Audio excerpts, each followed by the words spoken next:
Ciao a tutti gli amici di mattoscacco.com e benvenuti in questa nuova video lezione. Oggi vediamo come si gioca la partita Bird, ovvero vedremo il grande maestro Lasker che, utilizzando il bianco e utilizzando nella sua gioventù questo tipo di apertura in cui si apre con un'insolita F4 piuttosto che le solite aperture centrali di pedoni, con un'apertura semicentrale per poi giocare B3 e scagliare sia l'alfiere camposcuro contro l'arrocco corto del nero, ma anche l'alfiere campochiaro. Questo tipo di gioco poi prevede un doppio sacrificio di alfieri, un tema oggi tattico ricorrente, ma che per l'epoca era veramente pura follia, veramente uno scalpone. Vediamo un pochettino allora come si gioca, come hanno giocato questa partita. F4, qual è lo scopo di F4? Ovviamente quello di arroccare, mettere il cavallo qui e ovviamente dopo l'arrocco la torre ha un po' di movimento. Sempre poi per andare ad attaccare contro l'arrocco camposcuro, la torre da F1 potrà muoversi in F3 e andare in H3.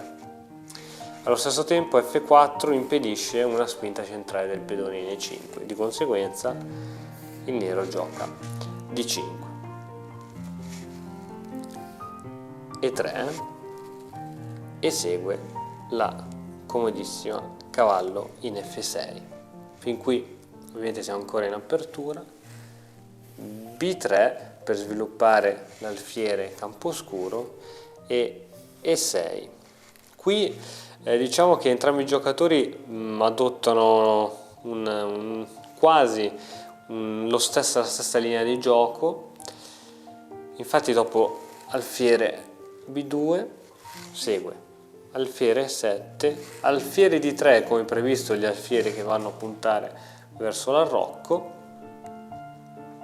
e ora B6.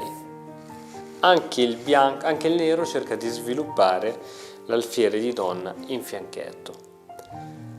Segue cavallo in C3, questo cavallo si toglierà da lì il prima possibile per dare spazio all'alfiere, alfiere B7, cavallo F3 cercando di completare il proprio sviluppo, cavallo in B va in D7, in classica posizione per il cavallo del nero, e arrocco. Entrambi gli schieramenti stanno utilizzando ottimi tempi. E ora cavallo in E2. Come previsto, ora il raggio d'azione dell'alfiere camposcuro è libero di agire. Il nero continua a cercare di controllare il centro con questa spinta liberatoria in C5 e segue cavallo in G3.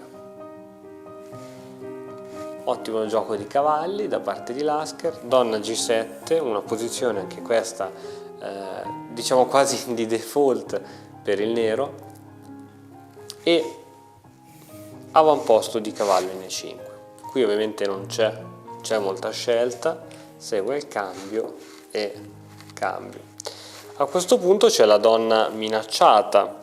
Il nero decide bene di piazzarla in C6 perché dopo un'eventuale spinta si libera l'ipotetico matto. Ovviamente Lasker non era un principiante e gioca donna E2, che ha la funzione di proteggere questo punto e di mettere allo stesso tempo in comunicazione le torri.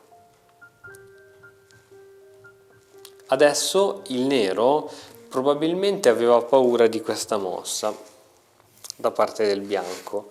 Cavoli, poi dopo la donna dove la posso mettere? Qui non posso, sarei costretto a fare una ritirata di questo tipo.